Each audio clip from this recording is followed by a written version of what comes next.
And as we always say, if there's anything that anyone shares during the session and then they feel later, oh, I don't want that out there, just let me know. We never upload until the next day. So just let us know so that we can delete that bit or potentially not share the recording on YouTube, etc.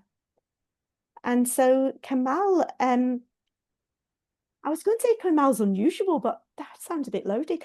Kamal is been doing our level 3 ICF program for MCC, even though he was already an MCC, which is pretty unusual, but clearly shows that Kamal is absolutely, someone who cares about his development, the impact on his clients, and is a lifelong learner.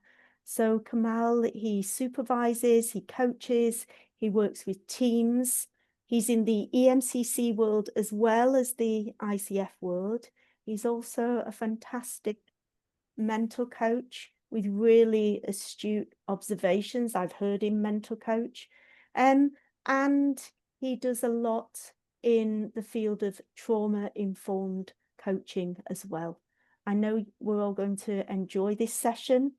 I'm doing the introduction, Kamal's doing the deep dive, and Anne, our colleague over in Canada, will be doing the closing. So welcome everyone.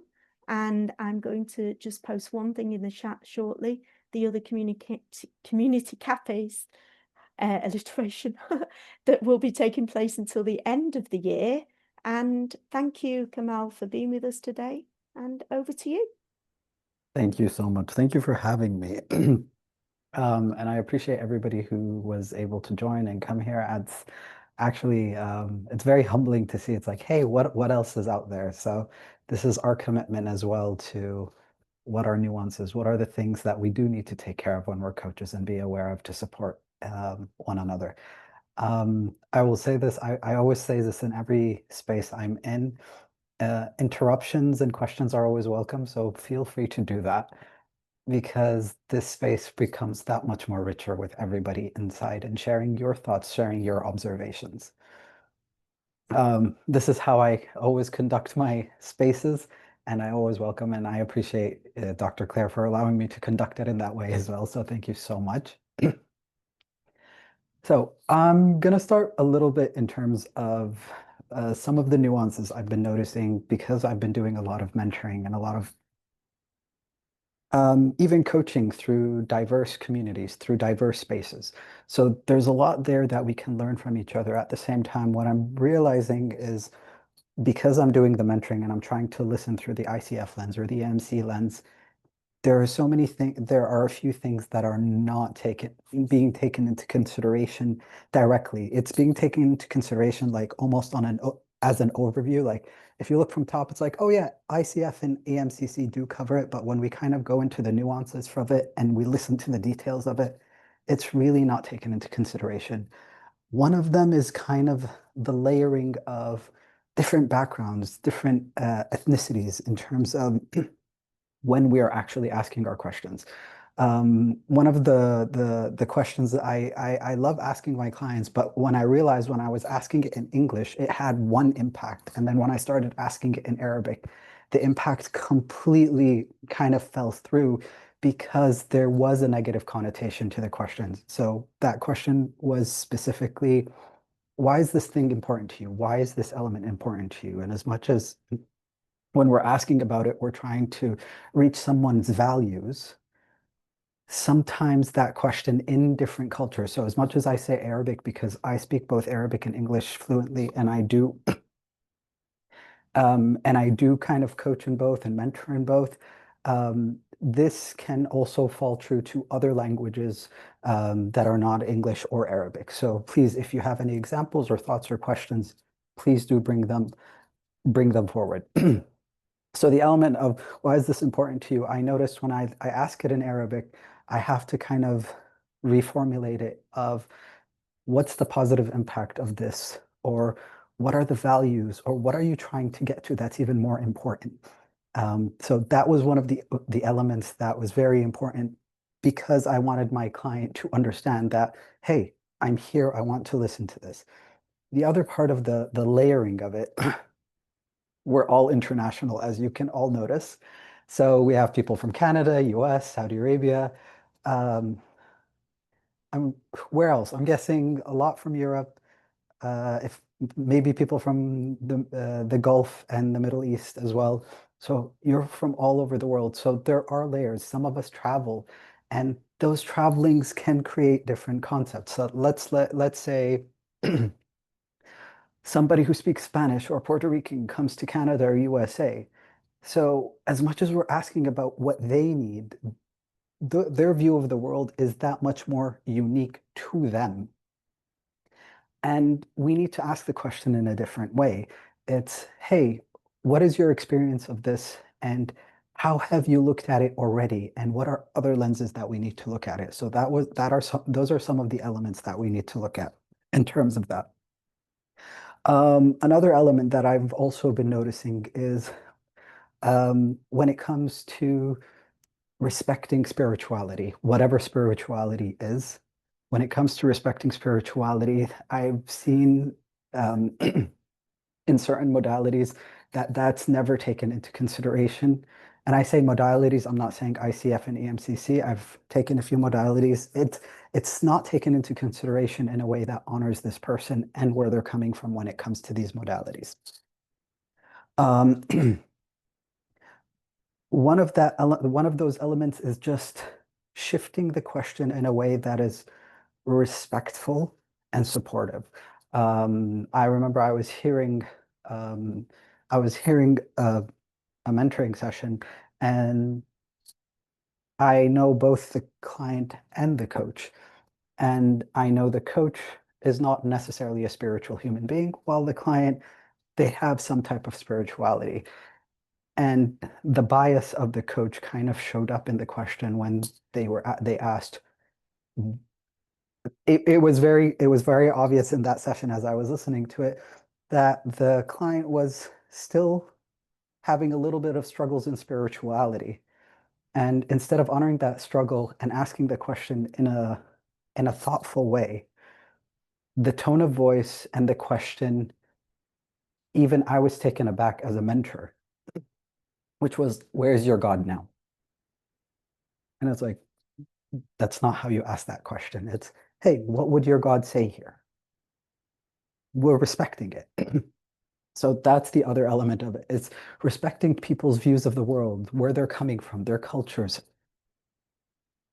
how that actually integrates in how life shows up for them. Those are all important pieces. There's a few other points I want to add, but before I add anything, I wonder, does anybody have anything to ask or say or add here?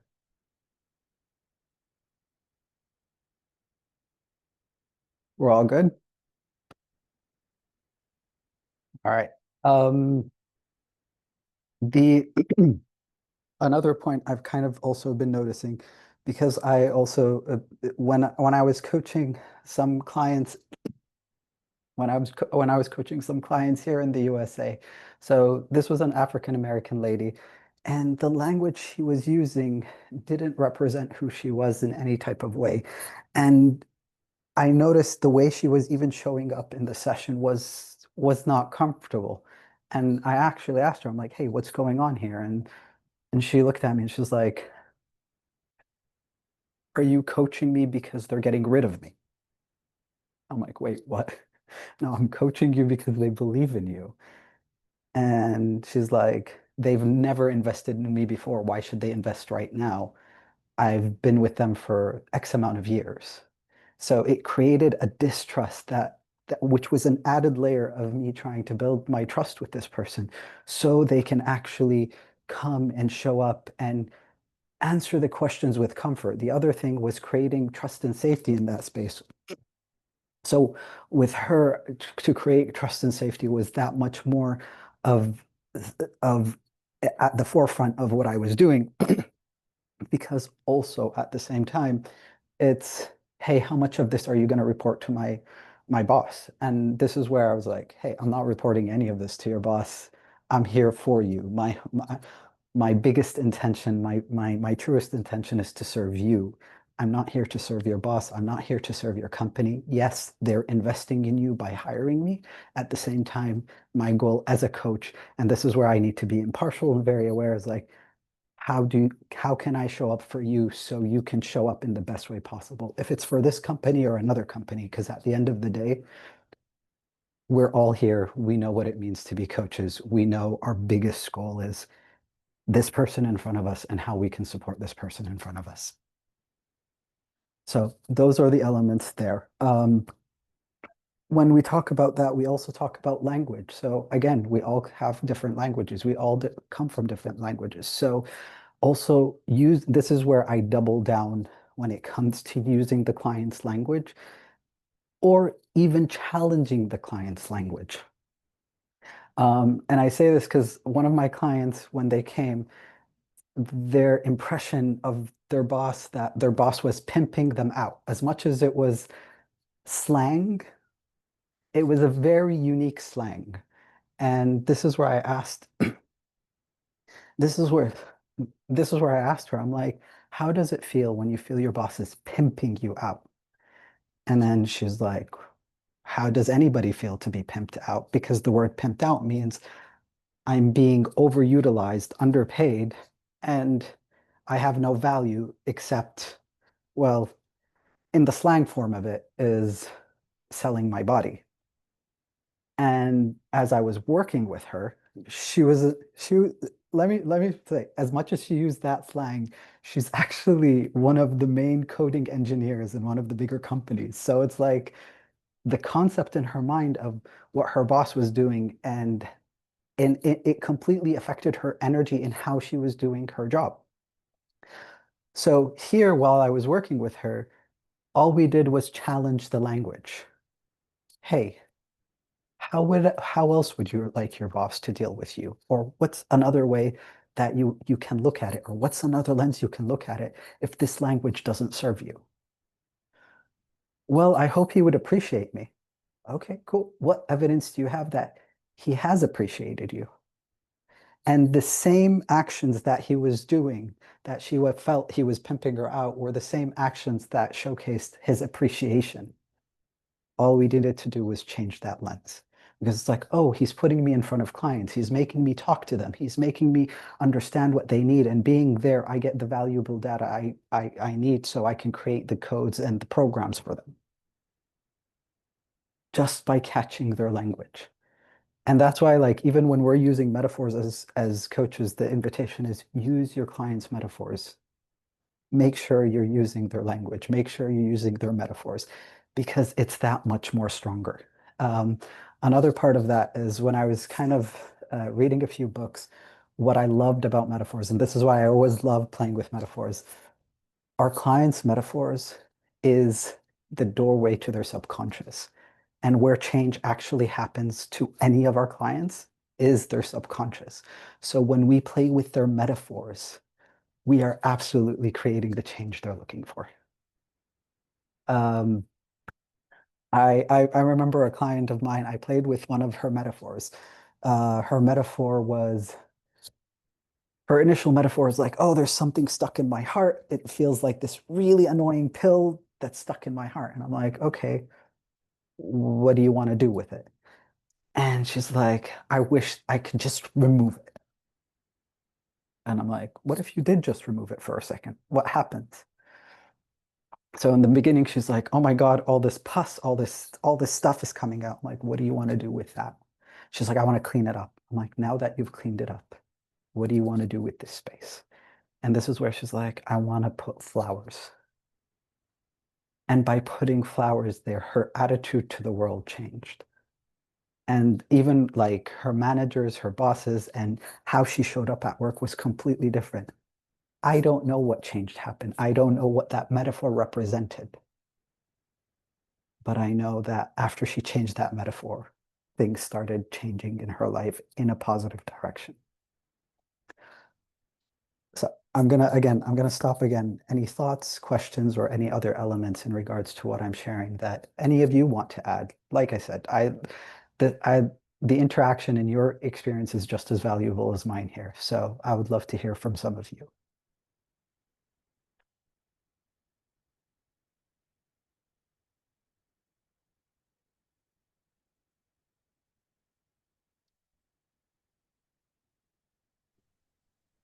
Can I say something?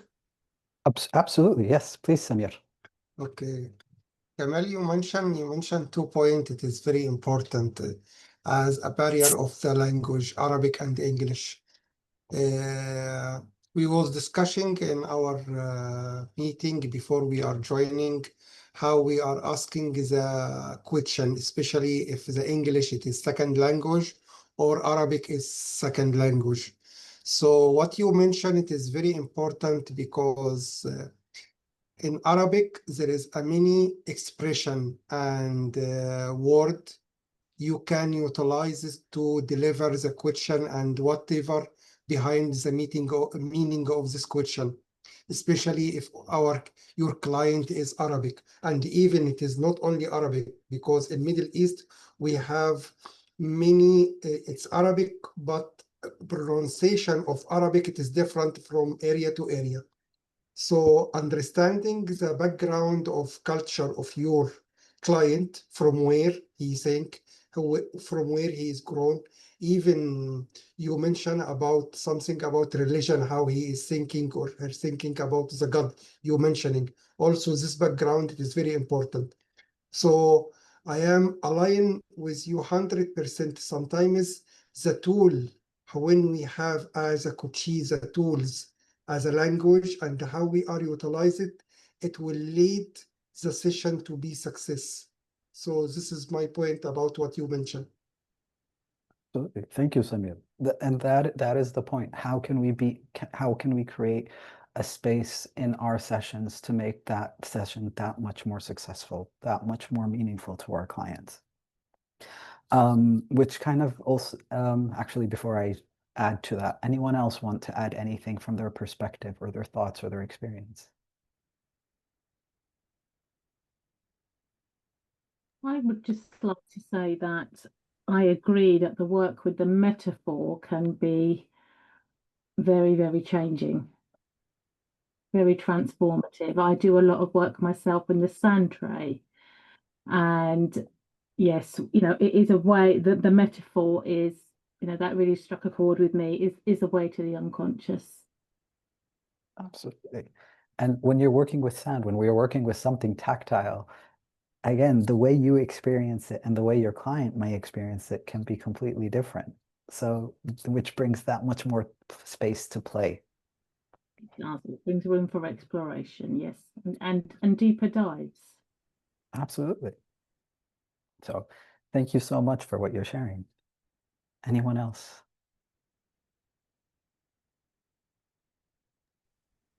Kamal, the only thing that comes up in addition to what you're saying, cross culture, it's not only language, but body language is so important and it changes so much. And that's so central to coaching, right?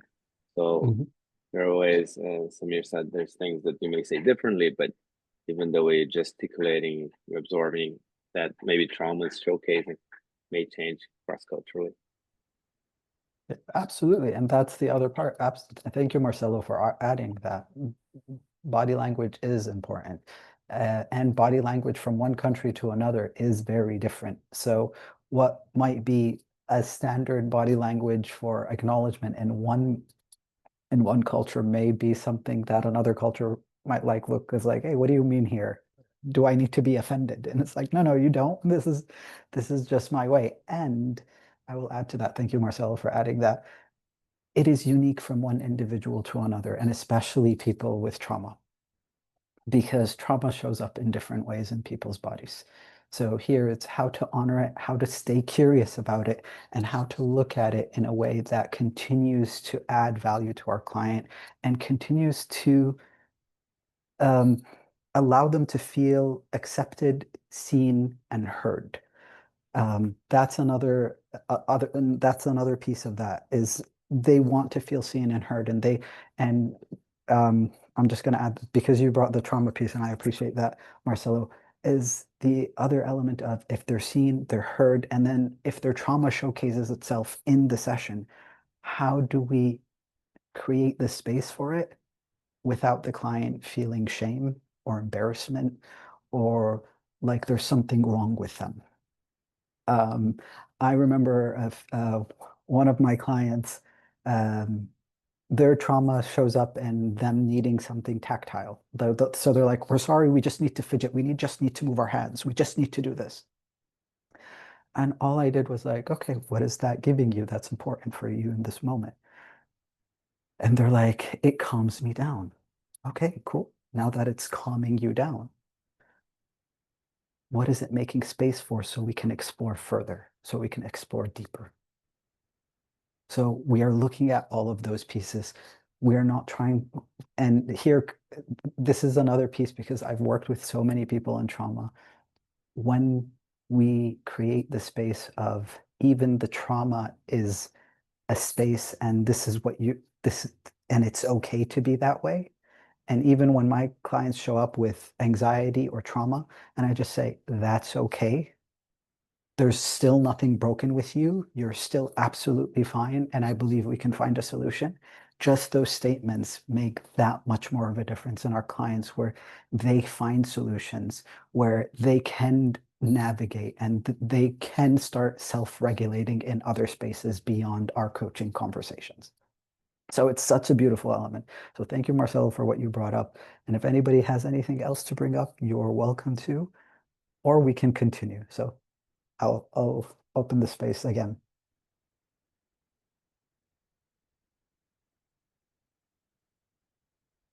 And to all that stayed, thank you. And to all who leave, we appreciate you being here for whatever time you were able to be here. So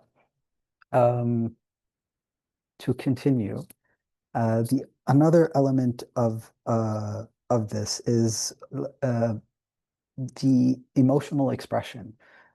We all like from a different perspective, based on our background, our education, and where we grew up in, emotional expression looks differently. And then I would add to that the gender, and the only reason I add gender because emotional intelligence has slowly becoming part of the male aspect of life where it was only acceptable for men to be angry if they were sad or anything if they expressed any other emotions, they were shut down or shunned down. So when we are actually coaching males, there's that added element of, hey, if you weren't angry, what other emotion might be there?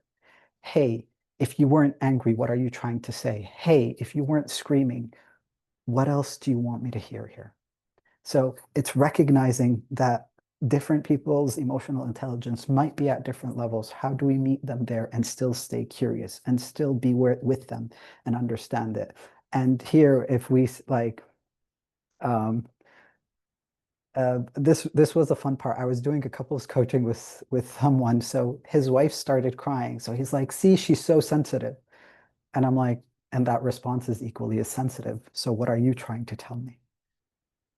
And here, it's just adding that layer of it's okay for her to act that way and it's okay for you to respond that way. But here, what are we actually trying to achieve through this conversation? So this was the other piece of that, of recognizing anger is an equal emotion to tears. It's an equal emotion to sadness. It's an equal emotion to joy. But the way we see joy and the way we see anger are very different. But what if they were all the same? They're all messengers. Maybe they're messenger, like there's this theory I'm playing with, and I'm just being playful with it. In terms of emotions are the messengers from our body because our minds are trying to use words and they're not listening to the rest of us. They're not listening to the other parts of our bodies. So they'll show up through emotions. If it's tears, if it's anger, if it's laughter, if it's whatever it is, if it's even our body shaking, all of those are just the emotions are just the messengers of our body so our mind can listen to pay attention. It's like, hey, I need you to pay attention to this right now because the body cannot articulate like the mind can. And even like from what I learned, it's the left brain that can articulate with words. The right brain does not have the same capabilities, which is also that much more fascinating. So what do we need to articulate? What is the emotion articulating? Or how is even the emotion showing up? Like I said, some people, their emotional intelligence, they do not have words to the emotion. Instead of saying, oh, because try to find the word, they don't need a word. How else can you express it? It could be through screaming. It could be through taking a deep breath. It could be through a drawing. It could be through visualization. However they want to express the emotion, the best part we can do for our clients is to be that much more neutral and recognize that if they don't want to label it, or they label it in a book or a phrase, let them label it in a book or a phrase, but we still ask into it and stay that much more curious into that. I'm stopping here just to make sure. What thoughts or insights or experiences have you guys had in terms of emotional intelligence or cultural intelligence when it came to your client, and how did you support them?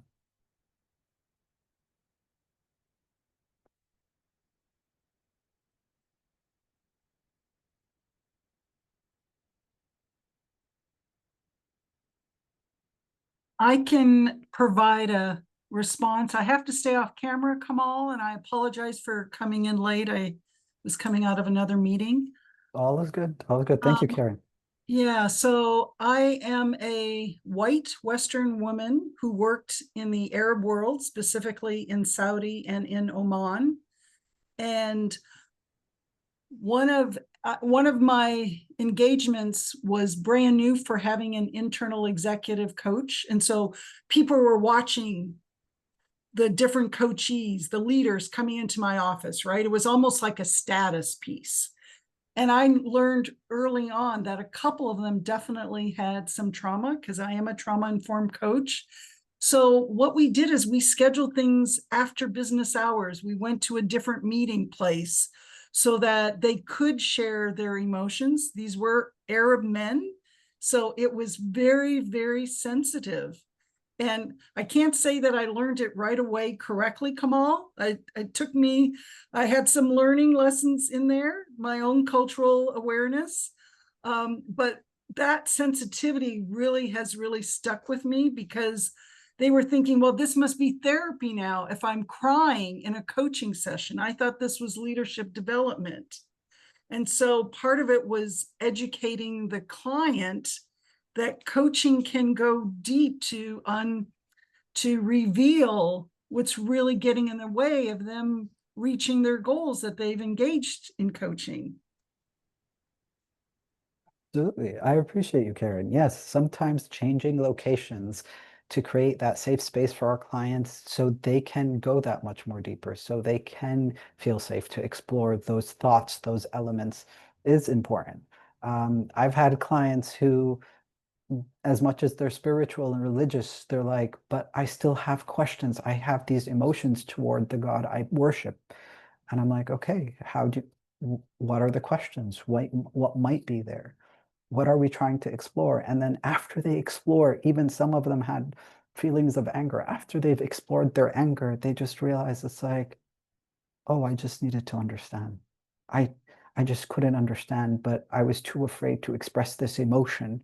And because it wasn't expressed, they didn't know what was that deeper layer to it, which is just a deeper understanding of, hey, what's my role and how can I show up with my beliefs, with my spirituality, with my God? How do I want to create that relationship in a way that is meaningful for me?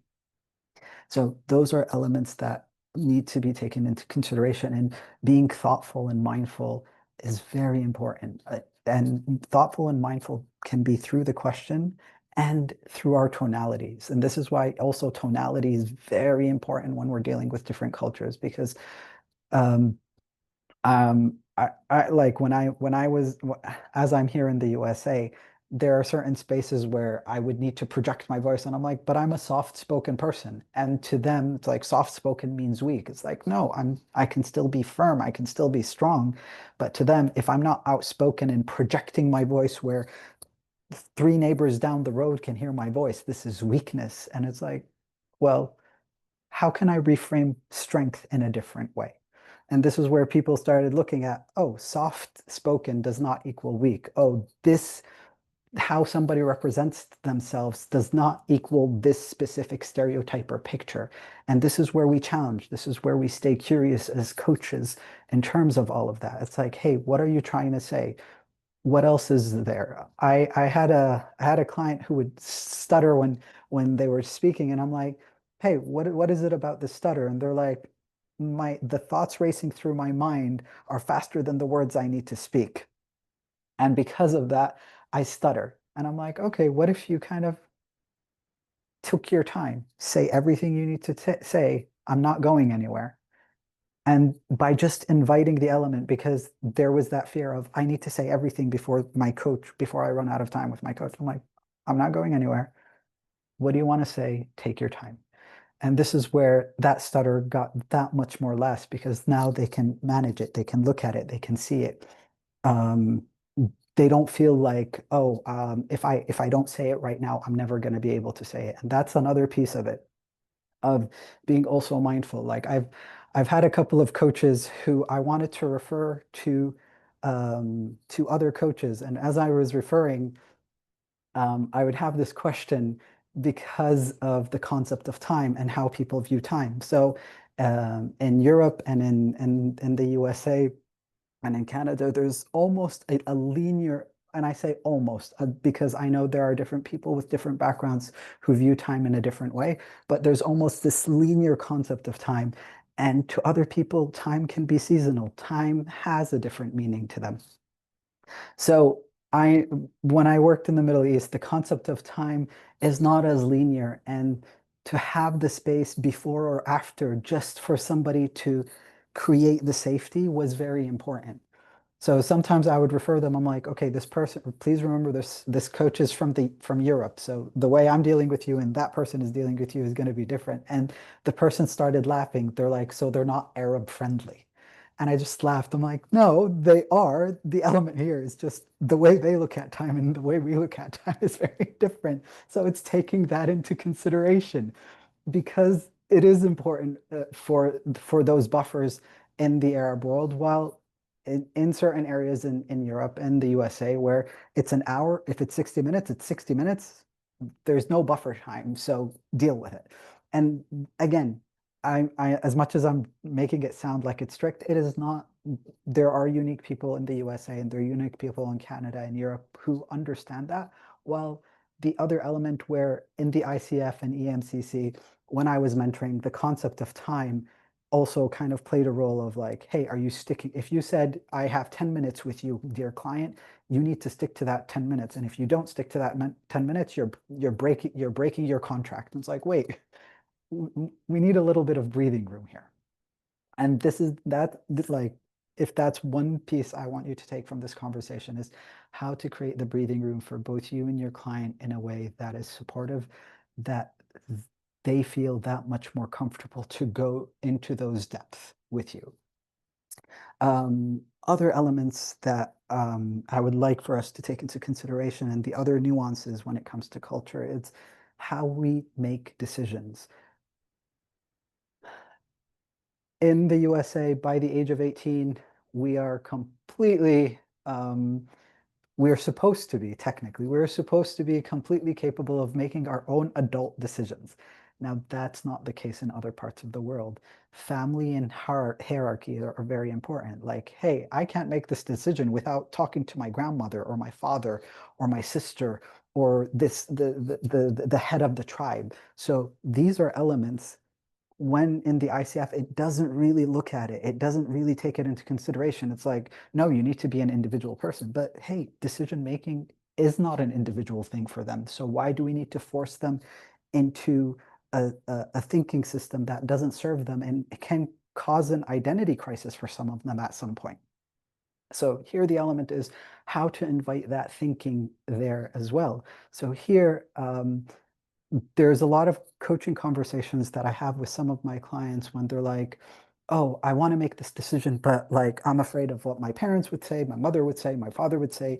And it's like, okay, so what do we need to explore as you're making this decision? Well, I want to explore, how do I need to talk to them so I can get their buy-in, because this is what I want. And it's in those conversations, it's about creating this balance between, as much as it's a family decision or a tribal decision, how do I still maintain my individuality and have a balance conscious of, I'm giving to them and I'm receiving from them in a way that is satisfactory and makes me feel content.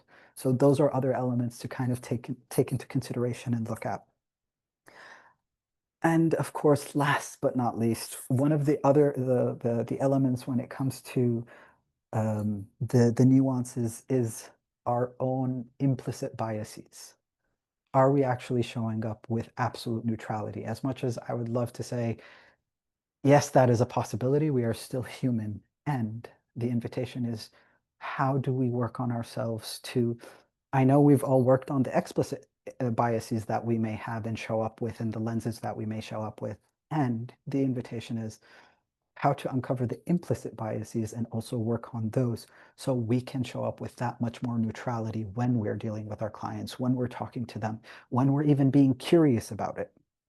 Because one of my favorite points when it comes to coaching is the way I boiled it down in my head, and this is my individual experience. Coaching has two main foundations. Master them, you've mastered coaching: silence and curiosity.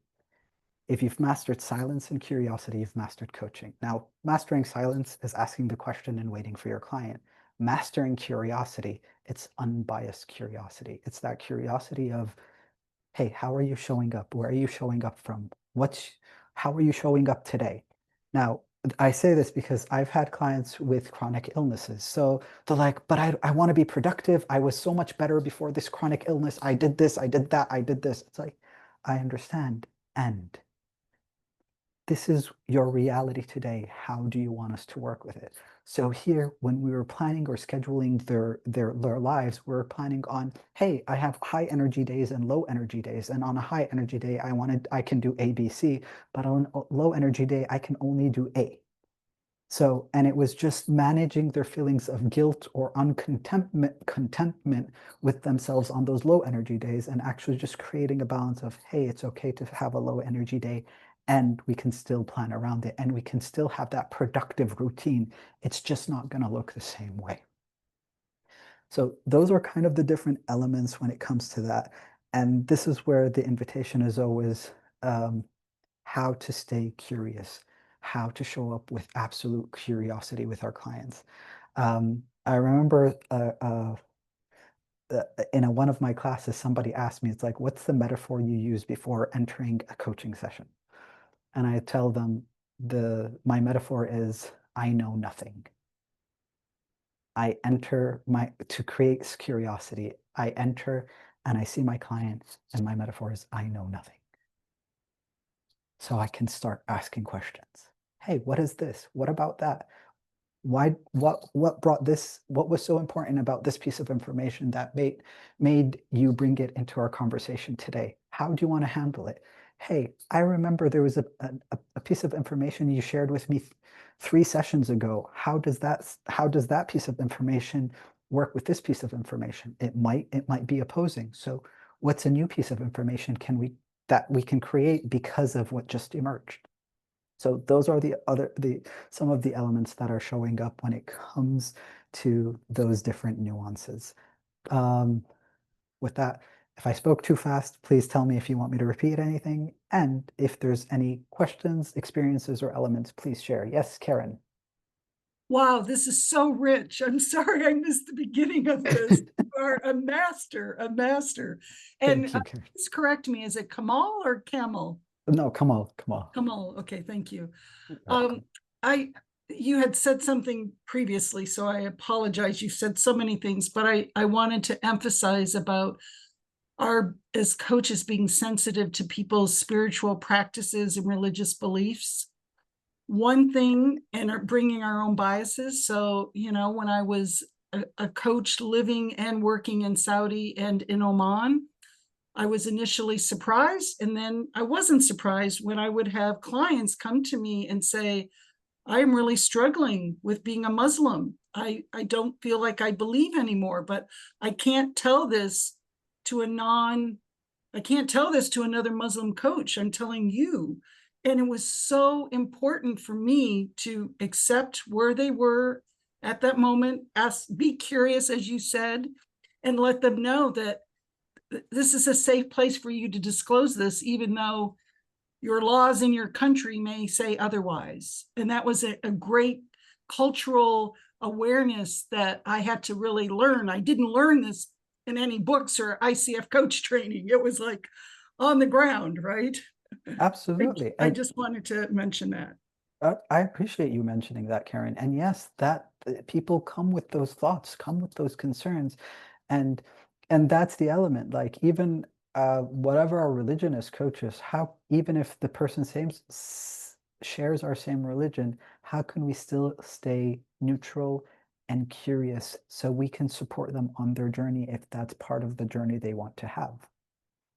So I appreciate what you're sharing, Karen.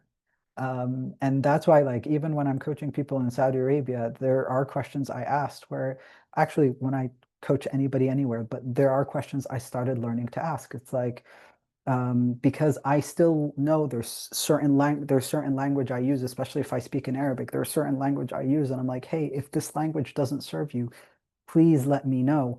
I will absolutely change it. So changing our language to match what safety means for them is very important. Suhair, yes, please. Yep.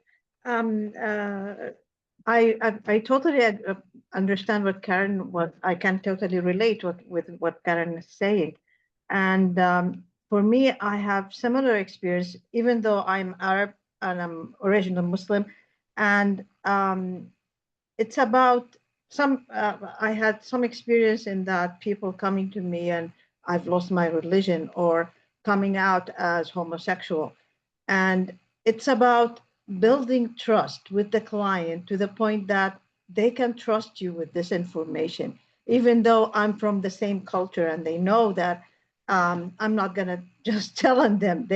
I have built enough trust with the client that they can just tell me that they're not about their religion or losing their religion or their sexual orientation or something like that. So Absolutely. it's about building trust and safety with the client, Absolutely. even though you are from the same culture. So yeah, I can totally understand what Karen is saying and you are saying about that. Yeah. Absolutely. And that's the other part of that. We need to take I can. we need to take all of these pieces into consideration and kind of learn of how can we show up for our clients. And then in certain questions, Salman, I will come right to you. Suhair, with what you're sharing, there was another piece of that is also sometimes naming the elephant in the room. So some people are underprivileged, and here it's naming that elephant in the room again with curiosity. So if I had a client who was an engineer, and she was coming to me and she was like, I feel like I need to work that much more hard to get promoted versus my male counterpart who's half my experience, has done half the projects I've worked on, yet they get promoted that much easier. And this is where it's like, and as you recognize that you do need to work that much more harder, what else can we, what can you do right now? How do we need to look at it to support you so you don't feel, because she used the word defeated. So she's like, I feel defeated. So you don't feel that defeat. Some people do need to jump through extra hoops, and it's acknowledging it, not dismissing it. No, that doesn't exist and you still can do it. No, there are those extra hoops. How can we navigate through them? How can we look at them? How can we still be there? How can we still plan around them and through them? So thank you, Suhail, for everything you're bringing. And Salman, please, what's up top of your mind here? So many things, but in the interest of time, I'll try to distill it to 2 points. First of all, thank you for everything. This was very enriching, and thank you to folks as well who are adding to everything in the space. It's the idea of safety and trust that really resonated with me, and yeah, I want to start with even seemingly the most tactical, which was the point around time.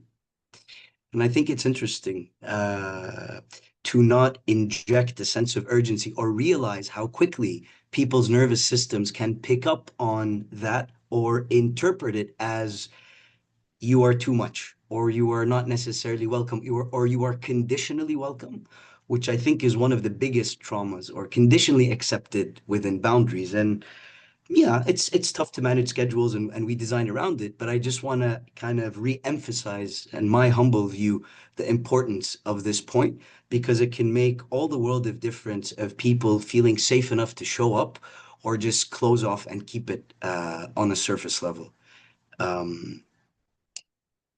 Many other things, but I'll leave space for others. And I just wanted to just say thank you, and as a really important point among many.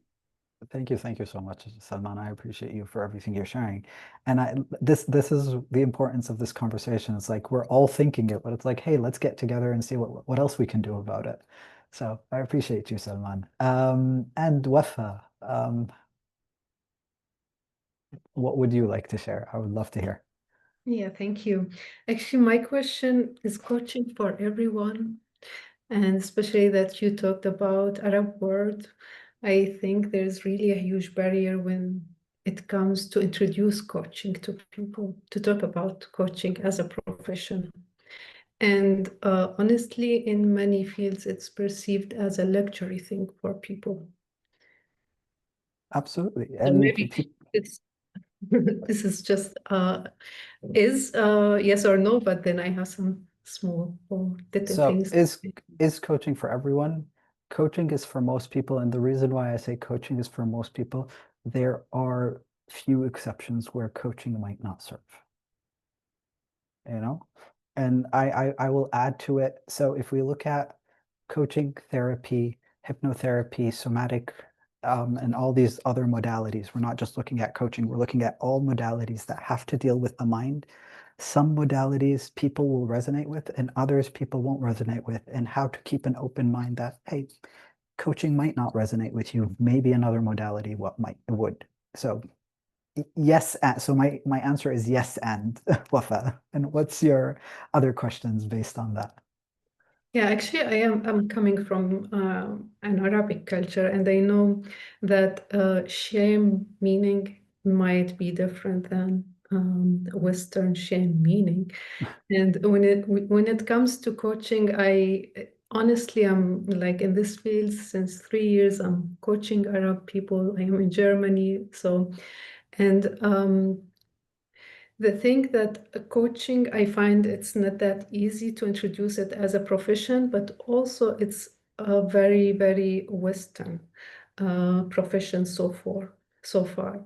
Therefore, I prefer, for example, sometimes really to use stuff like in Quran, it's mentioned God doesn't change people unless they change themselves. This is really something that can be said in coaching, but in the same time, it's really not that easy to introduce coaching to Arab community. And because also you said something about emotions, how much people have access on their emotions and how they are raised up to have this access on the emotions, which is very important when it comes to coaching as a whole. I agree with you. And this is why when I first started coaching in the Arab world as well, there was the challenge of how do I introduce myself? Part of it was my journey of being comfortable with calling myself a coach.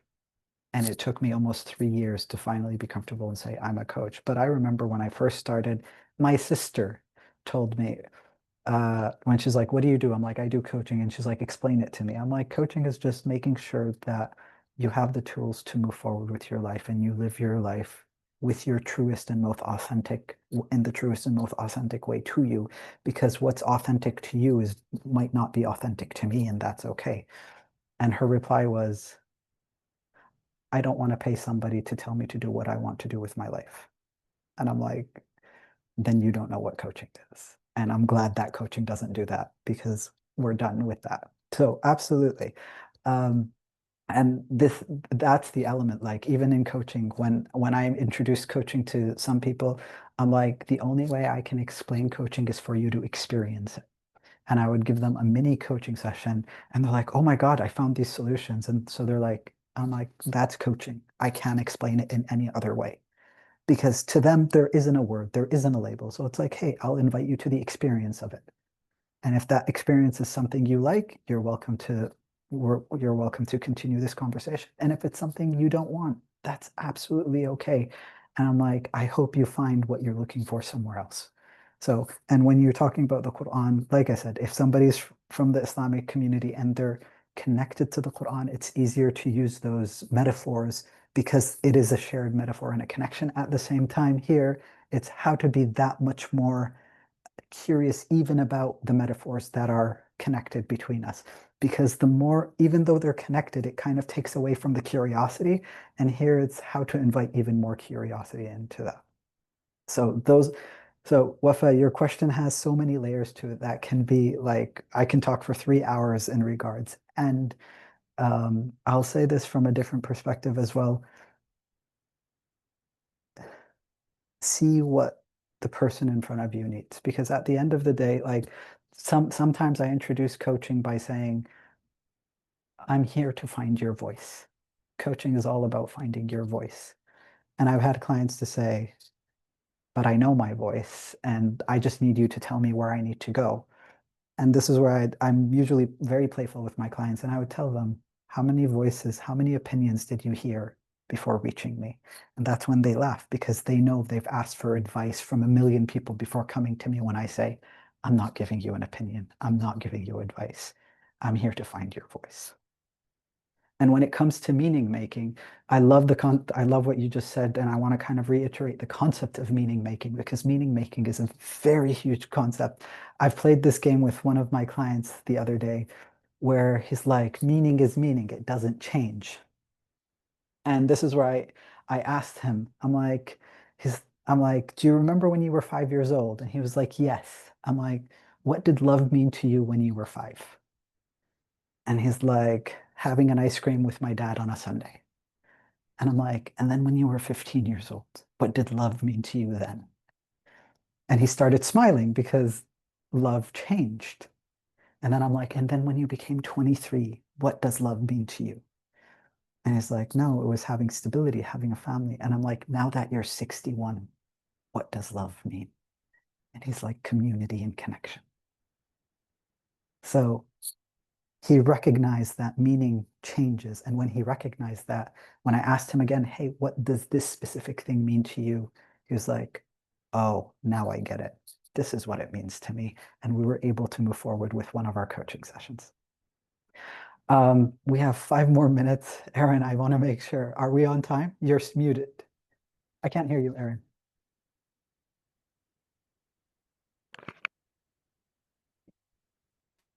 Yeah, can you say something? Can't hear you.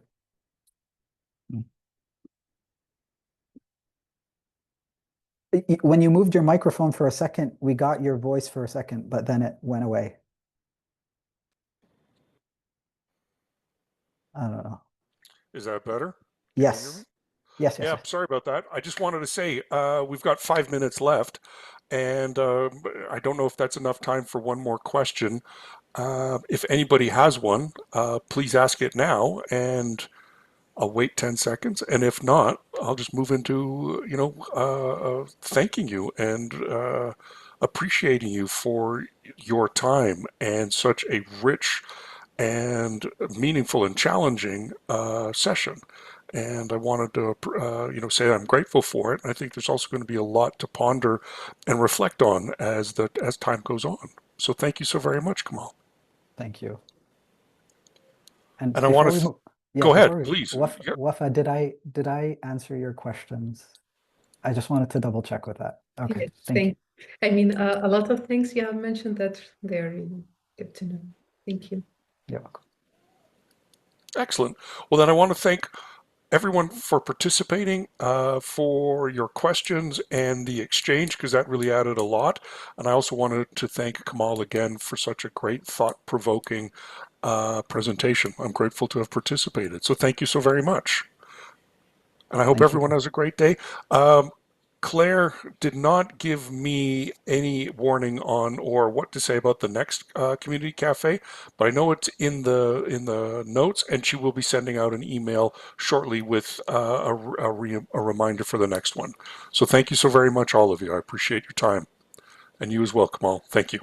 You're absolutely welcome. I'm just sharing my email just in case anybody wants to connect. I was trying to look for my LinkedIn link, but I couldn't find it at the moment. So I hate when Karen, that happens. yeah, What I'll do is I'll also ask Claire if she can